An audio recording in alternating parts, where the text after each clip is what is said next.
Hey, and welcome back to the second part of the Gwen Shamblin saga. If you didn't listen to part one and the updates on this cultish church, go back one and you'll get to hear it. But hope you enjoy this, and we'll see you next week.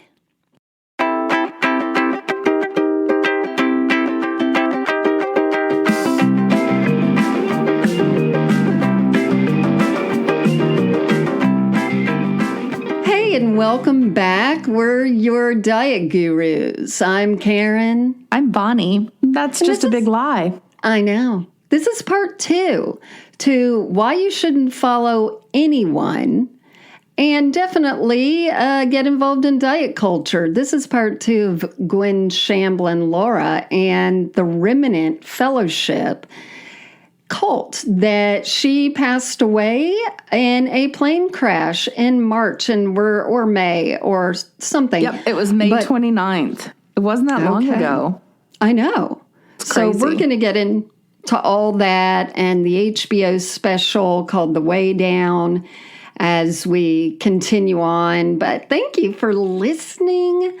I want to tell you, Bonnie, like some of the nice things we've received on social media, but right now through, not Thanksgiving, through Halloween, we're doing something where people could win a Saints candle from Illuminitals because they have everyone from Lizzo and Dolly and sporty people on there. Sporty people. You get to pick if you are chosen, and really all you need to do is write a review and then send it to us at Deconversion Therapy Podcast at Gmail. But we got a few, and one was so nice. It said that this podcast has been one of their favorites since discovering it. They're enjoying the humor in otherwise traumatic stuff about religion. And we've been saying that the whole time, where people really just need a community and even need us to say things that they're thinking or wanting to say, but they're just not at that place yet. Yeah, and we've been there. To make people think maybe they're not crazy is a nice byproduct. Right, exactly. Us talking. So we'd love you to review us. It really helps. You can find everything in the details right under the name of this actual podcast episode, and we'll point you in all the directions. Let's talk about Gwen. Let's talk more about a terrible cult in Brentwood, Tennessee called the Remnant. Also, the woman was the head of the Way Down diet. Also, she died in a plane crash. We got that all covered. But I want to start out with a Self magazine article I found about her. It was 2007, and the journalist decided to infiltrate. They went to some of the meetings, and they wanted to see what everything was about. They went to the church, all that, because Self is, they usually go over like different types of diets to tell you, is keto good? Let's measure it against Atkins. So this would have been, okay, this is a social construct one, so I'm going to attend everything and see what I think. Okay, so you said this was what year? 2007? 2007. Okay. So that is 7 or so years after the church was formed. Okay, yeah. So right. So the workshops were already rolling by totally right 1995. So this is full on. Okay. Yeah, and this was at the time that people were actually moving to the area to be part of the church. Can you imagine?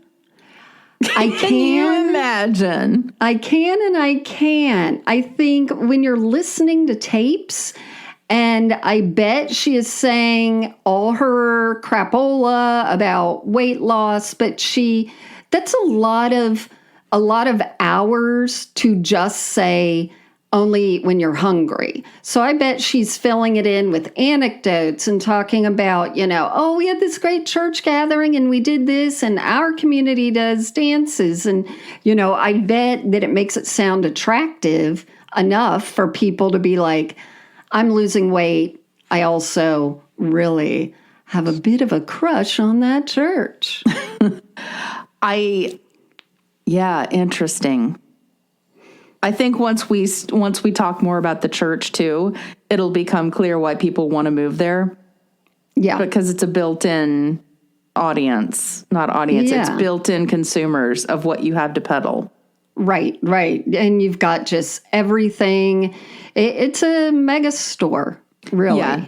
Do you do nails? Move to Tennessee. We've got a whole church here who needs their nails done.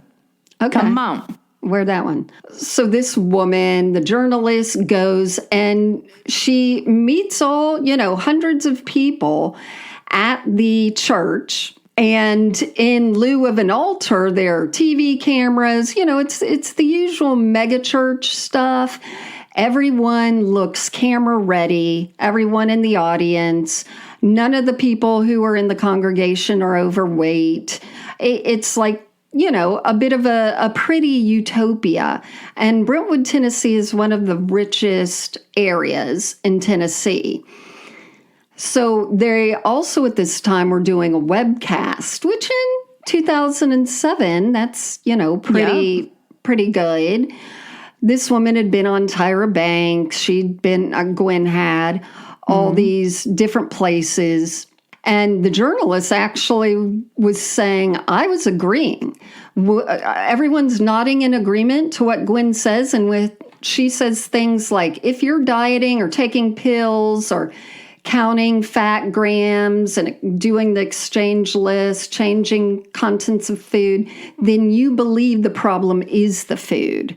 And I'm like, damn, very true. So she's saying things that, of course, make total sense and make sense to someone who actually knows things about weight loss, who's reporting on it. Now, the journalist says a phrase that if I hear this one more time, I can't stand this phrase, but whatever. Oh, gosh. I consider myself more spiritual than religious. Okay. Everyone says that. I get it. That's a lot of our listeners. That's a lot of everyone. It just is sort of a phrase that drives me crazy because I hear it so much. Not the Catholics. They'll tell you they're religious. That's right. I'm going to hang out with them more. Beads and confession. Confection? Confectioner sugar. So the classes would be 8-week classes through churches that are, wherever you live.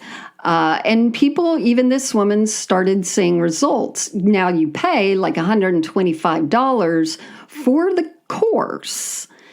Then you might end up paying for more of the stuff because you're like, this really works. I need to be listening to it all the time. Right. But the name of the course was Exodus Out of Egypt, the Change series. So she uses all the metaphors from mostly the Old Testament about how God delivered his chosen people out of slavery and bondage, brought them to the promised land.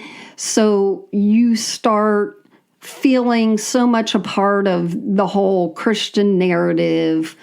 And the specialness. Oh, the specialness. Exactly. God didn't bring them out. No, you're the one hearing this message. It's special for you. The journalist said that the online class leader, because I guess they just were watching videos of it, although they plunked down their money, stressed the need to leave, quote, counterfeit churches and false teachers, and that you've been lied to all your life. So you can see where Shamblin starts planting the seed of, come my way, WEIGHT. Yeah, they're lying to you. We couldn't be. No, we're the ones that are going to set everything straight for you. We're the ones who know. Yeah. Okay. And it ends up, like you said, people start feeling that unless they repent of gluttony, which you and I call eating, that the philosophy seems to say you're going to be doomed to hell. Like you're doing, of course, the big sin. She got a lot of criticism, obviously, like we talked last time, for saying the Trinity didn't exist. So after that, her publisher, because there was such upheaval and people didn't like what was happening, canceled her third book that was supposed to come out. I guess she went to another publisher because she still has a bunch out there. And she said, I feel like God has placed me as the go-to person, a kind of pioneer. I hate that already. There are always going to be attacks on me. You know, they killed Jesus, they killed Peter, they killed Paul. What they've tried to do is kill my reputation. So I love when people place themselves up with, you know, these people that you ain't never going to touch. If there is a heaven, I want to see the scene where Jesus and Peter and Paul are sitting around talking and she walks up. Right. Hey, guys, and it's like, I was persecuted also. Right. Hello. But you talk a lot about that as part of the Christian culture on TikTok, about if you're persecuted, that means you're doing something right. That means you're special. It's such a absolutely hate the no accountability, no criticism situation with all of it. But now we're going to get into more of the personal life, more of some crazy stuff, some of the stuff off the documentary. You're good at painting that picture. So go ahead, Bonnie. Well, let's not forget in this part, too, that there is the hair. And it's still there? And the hair started shoulder length with just a little bit of a swoop up, and then it started swooping to the side, and then it grew in height. And I love, as they're showing all of this, you know, all of the pictures of her throughout the different years, just higher and higher. So please, let's not forget that the hair is too big to fit into one episode. It is. And one of the things that I'm actually kind of disappointed about with this documentary, they only reference the hair once. And they have somebody who used to be a member talking in a snarky way about the hair. And they said, the person said, so was the hair never brought up? And they're like, oh no, you didn't ever talk about the hair. So, I suspect that that's part of what it's like to be in Trump's world. Exactly. You go, oh, that's the hair, and you just don't talk about it. You got to leave it alone. And I mean, she was obviously short too. There's something about like predators and animals that would make themselves appear bigger, right? Yeah. To, you know, feel that they had more power. Yeah. It's power hair. It's power hair. I had a colleague who I worked with, and he was balding. This is years ago. And he had a little piece right here that was like the shape of an egg. It was just like a dreadlock. It was one little tiny dread. Yep, but a circle. And it was just known all over, like, don't mention the hair. Like, oh, okay. Yet people think it's totally fine to come up to me and smooth my hair down when it frizzes up because of the humidity. And I'm like, this is like touching a pregnant lady's stomach. Don't smooth my hair down. Oh, who are these people? Anyway, when the plane went down that killed Gwen, it also killed her husband. And his name was Joe Lara. So they were relatively newlyweds, I suppose. The plane went down in 21. They had just been married in 2018. So here's a little bit of information on Joe. First of all, they're 8 years apart in age. She's 8 years older than he is. Okay. And that's not, I don't think of that as being a lot, but when you're at the age that she was versus him, usually guys like that will somehow end up with ladies who are slightly younger. So she was 66 when she passed away, and he was 58. And once people understand who he was, I think they'll understand what you're trying to say with that. Well, aren't you saying it in a nice way? It's because it's going to be kind of snarky. I'm holy. So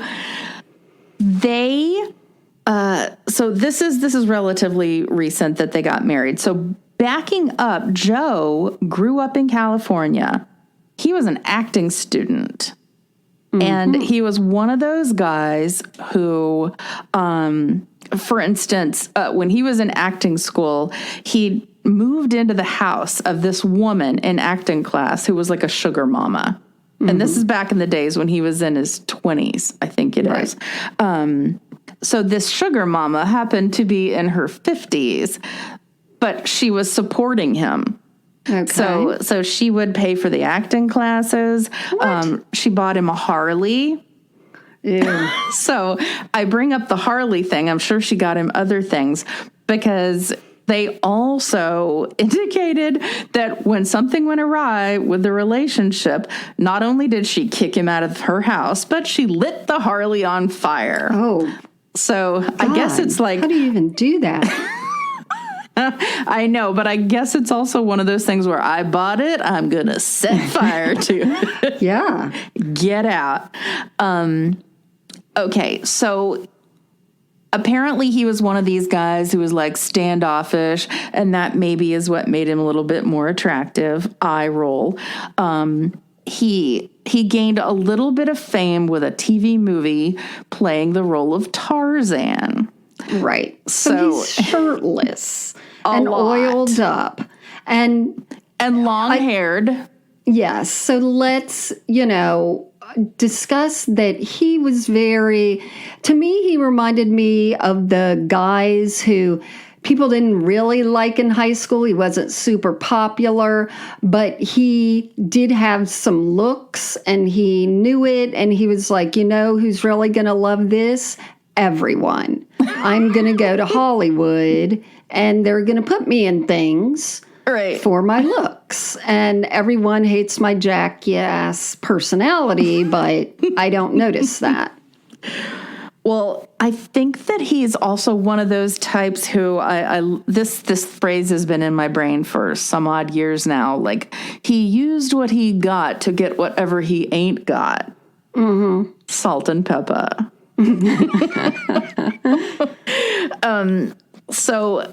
So he went to acting school. So then there's kind of, for me, it's like, record scratch. He got together with this girlfriend and they lived together for a while. And guess what? She supported him. And they lived together for a while. And then they broke up and she was like done with him because he was kind of a ladies' man, whatever. Right. So years later, he contacts her and she agrees to see him again. So then they get back enough together to have a baby. Mm-hmm. They are not married. Yeah.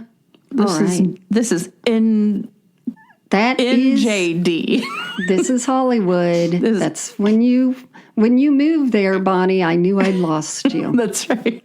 This is NWJD, not what Jesus would do. So the girlfriend, I love it. When she's telling about him, she very seriously says that he likes to avoid paying bills, which you can see that from the Sugar Mama story. Right. He likes to avoid paying bills, but do what he likes to do, including his hobbies, like flying and falconry. Falconry. I saw the falconry, and I am not laughing at the falconry, except that it's just out of left field, and out of left field for this guy. Like, it's obviously a day of looking in the mirror and then going to the Falcon Reserve. And putting the big leather thing on your forearm. Like, come on. It's called a gauntlet. What? It's called a gauntlet. Is it? Yes, that's why we had that, because our high school mascot was Falcons, and so our yearbook was the gauntlet. So the yearbook was just the leather thing that you put on your arm to allow them to land? Yes, they just looked up everything about falcons and picked words. I know. The newspaper was called The Talon. So, all right. So Joe calls this lady. They get back together, had a baby, and then guess where he decided he wanted to go move to? Nashville. You know why? Oh, perhaps I should try a country music career. Okay. I so know this guy. You know what I mean? Just because they're all over your neighborhood, probably. The whole, like, I'm going to try this. I'm going to try this. I have a lot of talents. Right. I was successful here, and so I'm really wondering why the next decade I'm not. It cannot be because I was not good in it. Right. It must be something else. So, yeah. Oh, man. So I think it's also fascinating where there are just a few of these towns where you can go, I'm going to go to Los Angeles and throw my hat in and see if I can be an actor. I'm going to go to Nashville and throw my hat in and see if I can make country music. Like, what other towns are there like that where you go and maybe if the right stars align, you get lucky and you thrive? I mean, you can't go to New York and go, I'm going to try my hand at the stock market because, well, you got to go through classes. And, you know, if you really want to be a stockbroker, there are these tests you have to pass and you have to know math. You could go for Broadway. I think there are ones. You can go to Las Vegas if you want to be a dancer. But you have to have a skill. You can go to Utah if you want to have wives. There are places. Maybe like New York, I want to be a model. So I'm going to go to New York and just see if I can walk around and have people look at me. That's why I avoided it. I wasn't ready for that attention. It was tough, I got to tell you. It was exhausting. Okay, so at this point, the girlfriend is, you know, she's not jaded enough, but she's been around him enough to know that he's kind of full of shit. And so she says, okay, I'm going to give you until our daughter has to go to school. And if you don't make it in country music by then, we're going to move to Chicago and be grown-ups because I've got family and a support system there. And that's what's happening if you don't, you know, find your lucky break. So she moved with them. They moved to Nashville as a unit. Okay. Well, so at the time when they were like, okay, time's up on your music career efforts, he did not want to leave. So he files a report against the mother of the child saying that she sexually abused their daughter. Oh, shit. So he knows that, you know, if you do something like that, everything can get tangled up in the court system and they're not going to let her leave because she's going to be there fighting for custody of this child. What a dickhead. I know.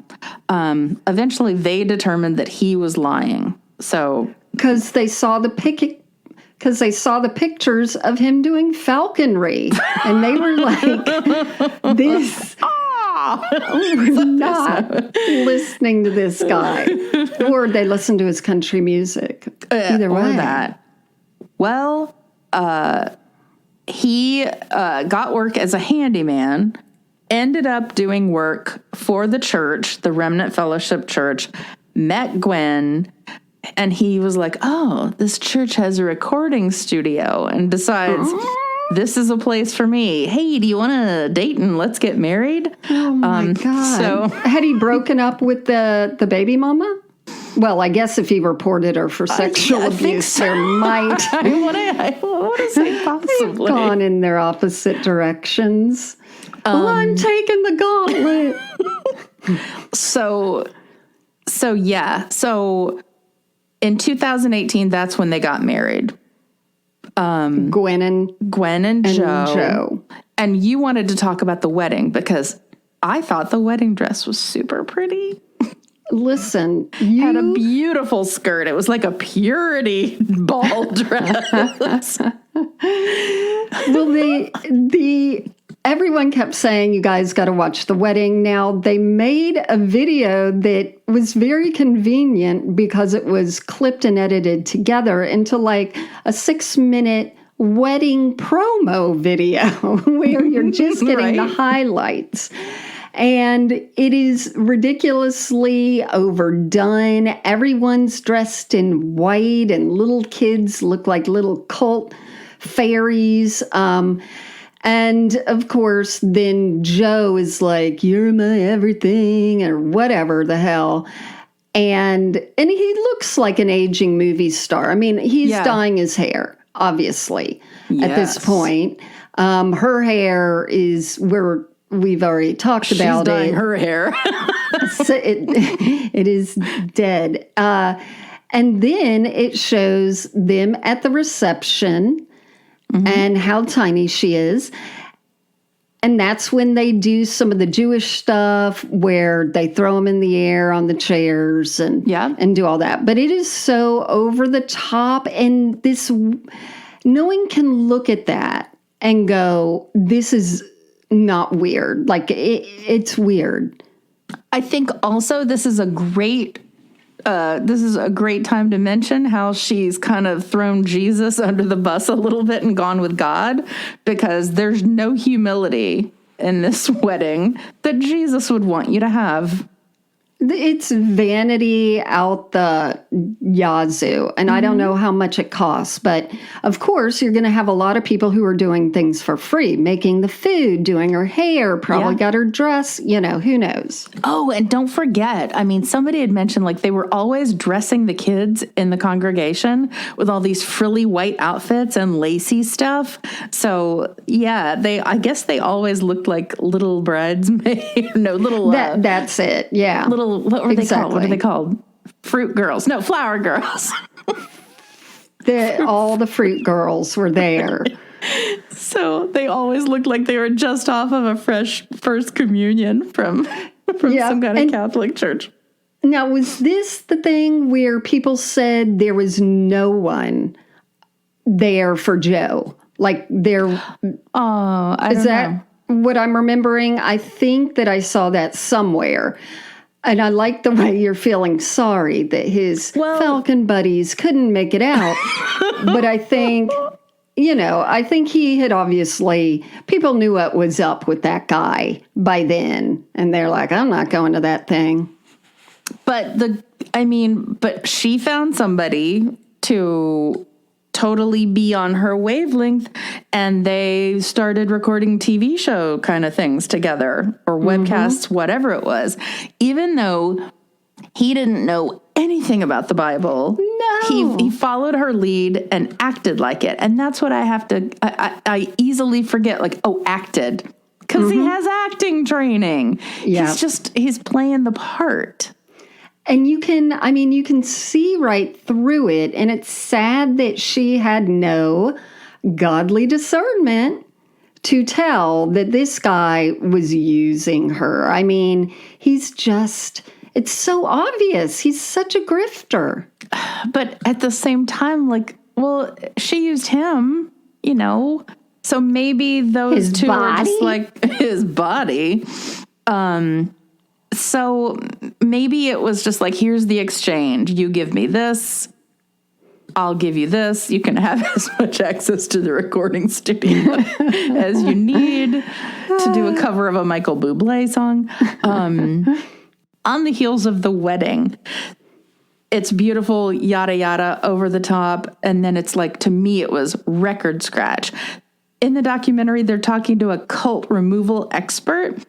And he just casually brings up, oh, yeah, Gwen has a husband of 40 years we've never heard of. Like, 40 years. Yeah. Yeah. Married to this guy. Where'd them children come from? That's right. Yeah. So she was married to a guy named David Shamblin. That's where she got the last name.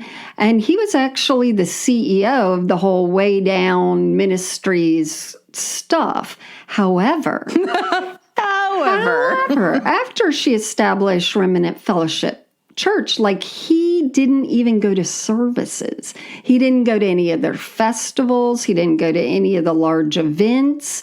And there are a few people that say they think they know why. Certain people say because he didn't fit the look. He was a little overweight, and they think it was all about optics. Other people say, I think he went to seminary or had some kind of understanding of things, and he didn't like where she was going with the ministry. First of all, she's a woman leading a church, which was not in his Church of Christ, arena, and then the whole Trinity thing. So who knows? He's never been heard of. He's probably very smart to stay out of the limelight. He has a master's in divinity. Yeah. Yeah. So here's the other thing. So as we've said, the fruit children, the way they dress is to denote purity. They are very into purity culture, not sinning, following all the rules, because, of course, if they were more, it's okay, God loves you, there's forgiveness all the time, then they wouldn't have such a tight hold on the congregation and all that. So they were very obviously against divorce and against remarriage. It changed. Yeah. She began to say, okay, God does allow for divorce and remarriage. Now, there are things in the Bible, like if certain things happen, it's okay. But she says God himself divorced Israel, his bride, because she loved the Jewish stuff, for her unfaithfulness. And God uses the term adultery, but this was adultery of the heart. Oh. Yeah, this was like spiritual cheating. Now, what do they call that when they say that you have backtracking, hypocrisy? No. When you have you mentally cheat. You don't physically cheat, but you. Yeah, I think emotional affair. Yeah, maybe, I don't know. Yeah, but I don't think she was even insinuating that.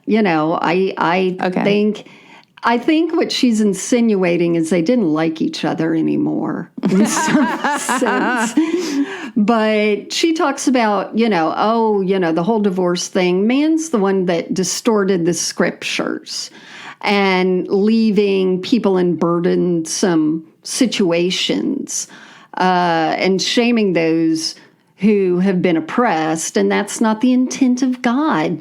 When God divorced Israel, he then remarried, creating a new covenant and a forever faithful Bible. So, she's just painting herself into all these little things that fit her. Confirmation bias, heard it before. So that allowed her to get rid of David and to envelop Tarzan. Well, and like you were saying, if she goes with the, hey, listen, God's telling me what's what, you can't question me, then she can make up whatever rules she wants. Exactly. Hello? Yep. God told me, fill in the blank. Well, God told her a lot of stuff. And maybe David said, your hair, is that how you're going to wear it? And that was it. She was like, you're done. You're done. Yes, this is how I'm going to wear it. But obviously she had kids with David. Grown ones. They weren't born grown, but yes, they grew up. It was, but with a 40-year-old marriage. Was it just one girl and one boy? Yep, they had a girl and a boy. Okay. And they are considered the second in command in that church. So, which that shows you it's a cult right there. Yeah, because you've got to keep it within the family to keep the power going. So And it's such a small business mentality. Like, oh, yeah, Right. well, don't even think you're going to infiltrate the business because this is immediately getting passed down to the kids. Right. Jerry Falwell Jr., it's all, yeah. Yeah, what's the other one that we don't like? Franklin Graham. Yeah. It's all about the kids might not be the best people for the job, but we don't care. But damn it. Right. So, although kind of one of them didn't like it, but so much. So there was the daughter, she was married to the son-in-law, and his last name was Hannah, and he was also in the plane crash that went down. Yeah. And the daughter, God love her, she had a baby. The baby passed away. This is the one that I was talking about before. When the baby dies, they just didn't even talk about it because it was viewed as some kind of like an unpleasantness, and somehow it was a sign that God wasn't pleased with something in the church. So much so that they figured, well, okay, it can't be our fault. So they started interviewing people in the church. So crazy. I know. To be like, what was your sin? Because you obviously had part. Yeah. It was all about judgment. So they interviewed the members saying, all right, why is God bringing this on us? It's got to be somebody. So then the daughter, she looked very healthy before, but then she dropped down to, like you were saying, like the super anorexic weight. And I don't know. And looked very sad. Like you could see a total change in the way she looked, which you would with just your kid passing away. But just then, that alone, right. Relating it to everything else and all that was going on. Looked sad and terrible. Yeah, and having a mom who created a church and a belief out of the thinner you are. So it's like, okay, pray. So if she's spending all this time praying and trying to get right with God, it only goes hand in hand that not eating would be in there. And the mind fuck of once the mother dies in a plane crash, what does that mean as far as God's judgment? Like, how do I process that? Who is doing something wrong? Do I have people do you process that? Yeah. Are there people in the church that this is why we're being spiritually attacked? Do I know these people?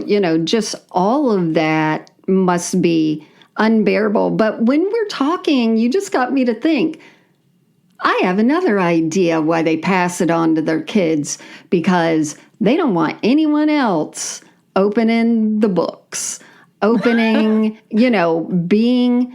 able to see some of the stuff that has been hidden that the family will never report to any authorities that they know of, It's just like what we saw in Arrested Development. Exactly. And that is why that's our religion. I learn everything I know from television episodes. But God, and what you were just saying about that made me think, it's so much like the Trump organization. Like, why not keep the kids inheriting it all? They're not going to rat you out. Yeah, that's totally. And that was a big thing in the church. The whole being ratted out thing was huge, which we'll mention very soon. Her son also, Michael, he tried to leave the church a few times. He was like the music minister guy.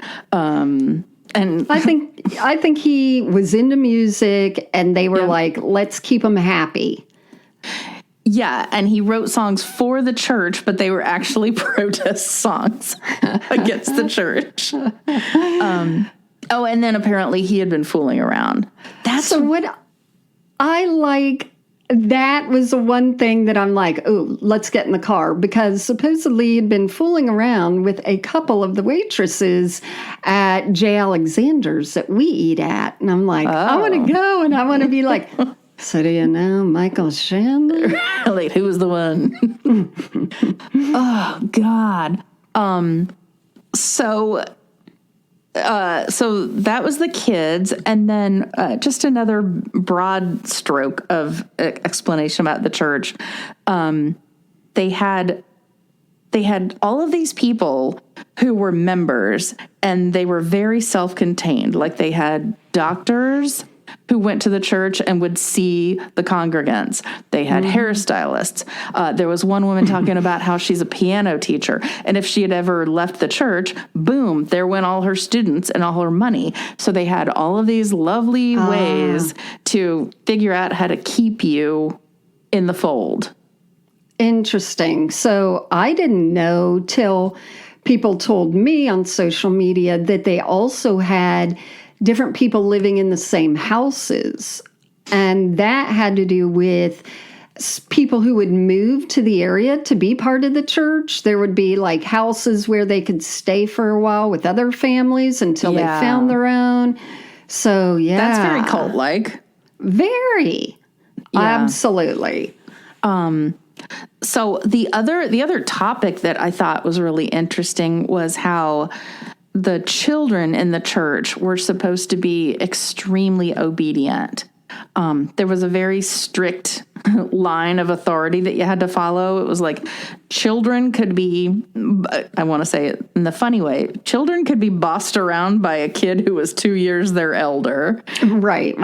Yeah. So then and there's this great video of Gwen going, okay, if you want to get to Jesus with your prayer, you've got to go through the chain of authority. And that's like your boss, your parents. If you're a woman, you have to go through your husband. And I was like, so very much, again, with the whole husbands are the boss of things. Yeah. And then there's Except Jesus. the church. But yeah. Yeah. Oh, then there are church leaders, and then there's Jesus. See, she got up there. She got up at the top somehow. Interesting. Somehow. Obedient kids are a sign that God is doing the right thing in the church. And then that leads into the whole idea that there was a murder trial. Do we want to talk about the murder trial next? We will do that briefly. And here is your trigger warning. It involves children and discipline. So skip forward if you're not into this. Yeah, and it'll be brief, but there was this man and his wife, and they had a baby, and the baby died of SIDS. And they were not fantastic at parenting the kids. And I guess Gwen was like, they said that she was the only one allowed to give them advice. So 11 weeks after the baby died of SIDS, their older son died. And maybe we don't even talk about the gruesomeness of how it would happen, but ultimately there was a trial. They were put on the stand, and they got accused of murdering their kid from abuse. And then what they were hauling out was how the church paid for the bail, and the church paid for the lawyer fees. The lawyer. Mm-hmm. Yeah. So, and then there was one guy who was one of the leaders of the church talking to the press, and he was doing that thing where the self-righteous smirk on his face. It was just, I just wanted to lop his head off. Right. Don't use that smirky thing. And that was stupid of the church to put themselves in the visual way of this whole situation that was going on. You know, they could have easily been like, oh, that is not good. But yeah, doing the bail and all that and paying for stuff. Part of the murder investigation included getting a search warrant to go to the church. When they go to the church, they found that things were incredibly well documented and everything was recorded. So they even found a recording of a taped conversation between Gwen and the mother where she's advising her of how to use, the disciplinarian tactics that they were using. And the mother says to her at one point that she was so pleased. She took her advice. She had locked the kid in a bedroom for 3 days, took all of his stuff out, but left him with a Bible. And that seemed to be working. Oh, yeah. Yeah. Just like solitary confinement does a really big fuck up to prisoners. Yeah. Yeah. All right. So we're back to the funny stuff, hopefully. Good. But serious shit was happening. So on this, as I'm pausing on the documentary, they show the bail slip. and it shows the address where these people lived, the ones who were abusing the son. Oh. So, of course, I look it up. On Realtor.com. So you can see the picture of the house, and it's been renovated. And keep in mind, they had one kid. This is in Atlanta. It wasn't the Nashville version of the church. Right. Or it's outside of Atlanta. So keep in mind, they had one child die of SIDS. The other, they were convicted, life sentence, of murdering their son. Okay, so this is what somebody puts on the description of the house when they put it up for sale. Wow. And did we say wow? This is currently the best steal in Mableton. Where else can you find a 5-bedroom, 3-bath, fully renovated home with a 2-car garage for under $90,000? Like, can you imagine? And I pray, not pray, but I hope to hell that the realtor didn't know that this horrible thing happened at this house. You have to tell people if you know as a realtor. Is that true? You or don't. Is that by state? You don't. Oh. Yeah. It's if, I don't know what states or what, but here in Florida is if it materially affects the house, you don't have to say anything. I think if you ask, you have to tell. Right. But this is the part that just sickened me. I pray that the realtor didn't know. Yeah. But at the same time, like, really? How do you list a house and not know why it's the best steal in Mableton? Anyway. I mean, money. Who knows? Yeah. So then you find out the church has got crazy levels of control over the people who are members. So much like you can't take a trip without consulting one of the church leaders. You can't have your family come to visit without asking. See, there we go. Yeah. That's that culty cult. Yep. Going to a funeral, you have to have church permission.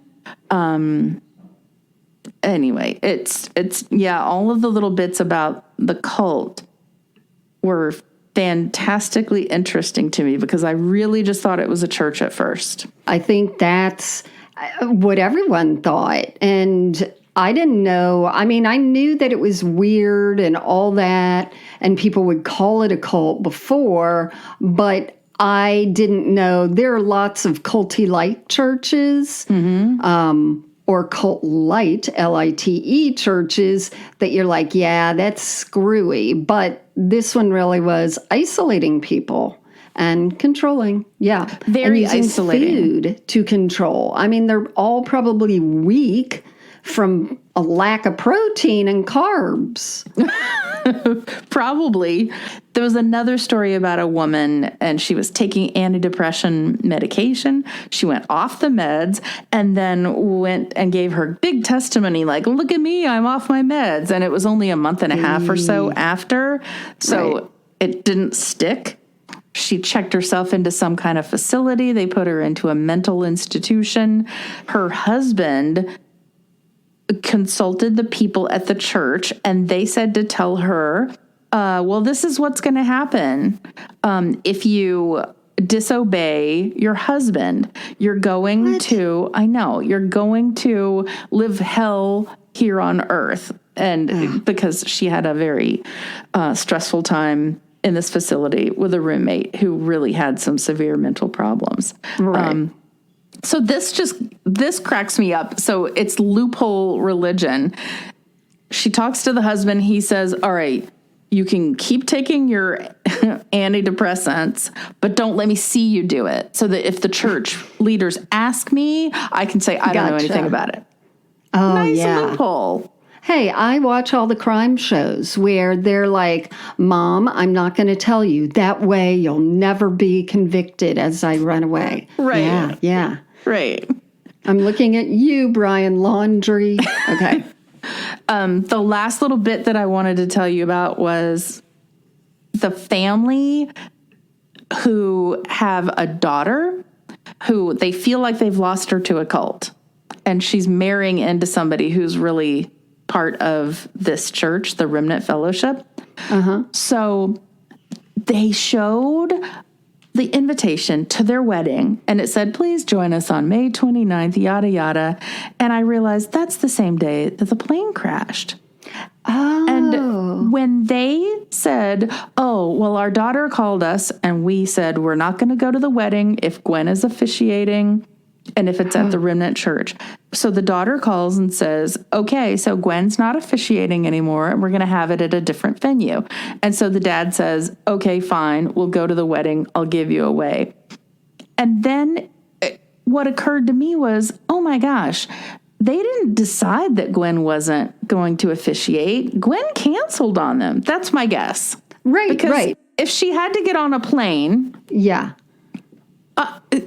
So this poor guy, he goes to the daughter's wedding, but it wasn't anything to do with the daughter. And did the daughter feel like she was cheated because Gwen decided she was going to fly down to Florida instead of officiate her wedding? And be totally inconvenient? Yeah, yeah. Yeah. Absolutely. I mean, the whole concept that like all the weddings would be done in the church and that Gwen would officiate and be part of them, like everything, happens in the little bubble, which is absolutely fucking insane. And it is really sad that people, lose their kids to this. I remember when I started getting into the whole charismatic movement, my parents were good Christians, but they were Southern Baptists and didn't believe in, the different supernatural stuff that I began to believe in. So I thought, I ended up saying so many stupid things to them about stories I heard or miraculous things I, quote, knew of as a way of my parents are their eyes are blind and my eyes are open. So I want to try and get them to understand this and make their lives better, make them better Christians. And that's the tactics that were used, except take out the communication. You no longer have anything in common with people who have their eyes closed. Yeah. Even if they're Christian. So it's better for you just to hang around us and we'll be your family. And we're going to throw you a wedding that you probably couldn't afford or have otherwise. Yeah, it's going to be over the top. Beautiful. Yeah. I wonder Absolutely. if they had to pay for those and pay for all the dresses, or if it was like the cults we've covered before where all the people in the church start making the wedding dresses and stuff. Right, and all of the people who they've gathered around to be providers of, dental work. That doesn't have anything to do with a wedding, but make me a grill for my wedding.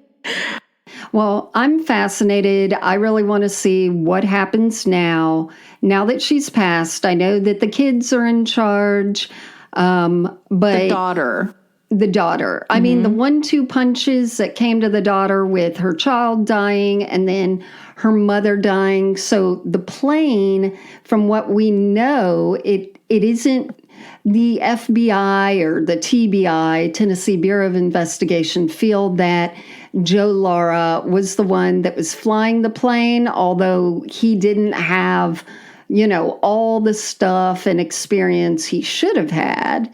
But they can't say for sure who was flying the plane.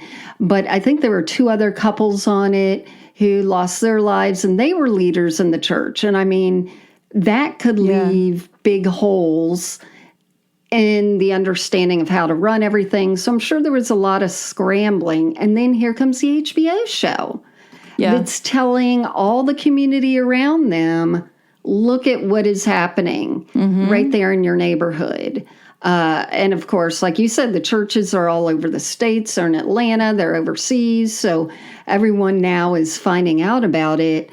And I hope to God that nothing happens bad to any of these people as far as, And the parents who lost the girl to the wedding of the member of the church, they're open to helping people who are ready to hear that maybe it's more than just a church, and they're ready to help them if they want to get out.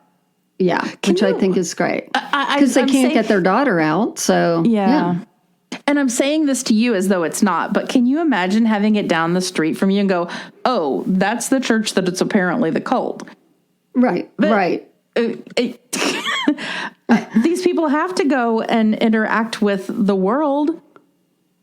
How do they go do that after this comes out? That's what I wanted to go see, but those men made me turn around. Now, I don't think they meet on Sunday mornings. I think they're like a Saturday night church, actually. So I don't know what's up with that. That would make sense if they love the whole Jewish traditions. Damn them. I hate that. Oh, man. Yeah, so I would be curious as... you can drive by there anytime you want. Can't you I do, pretend? because there's a good Mexican restaurant there, and then we were on our way to McKay's to drop off something. Yeah, and I can pretend, maybe I can floof my hair, get a little outfit, find some fruit kids, and, walk by and see if they're like, oh, hey, and people are embarrassed that they don't recognize you, but they don't really know you, and I can pull that off. Maybe you could find out when they have services and then just casually be driving down the road and see where some of the cars go. And like if it's to an Applebee's, you might just swing into the Applebee's and get an apple. Well, remember, they had that whole big house that they could do events at that I guess she lived in. Right. I think they had like food, you can just like have a restaurant in there, but I will do that. I will get back to you. We talked about that the whole HBO special was when she was alive, and now that everything has crumbled, we're going to see new episodes, and that's where I'm fascinated because they're also going to have the opportunity to have so many more ex-members who have seen the footage and been like, oh, wait, I'll tell you some shit. So they're aiming to have those out in January, I think it said. Right. Yeah. I will be waiting by my computer, which I never leave anyway. So see, again, we should just start a cult. You can do your hair the way you've always wanted. I know. Well, thanks for listening. And exactly. We could do 50 more on this church. It's crazy.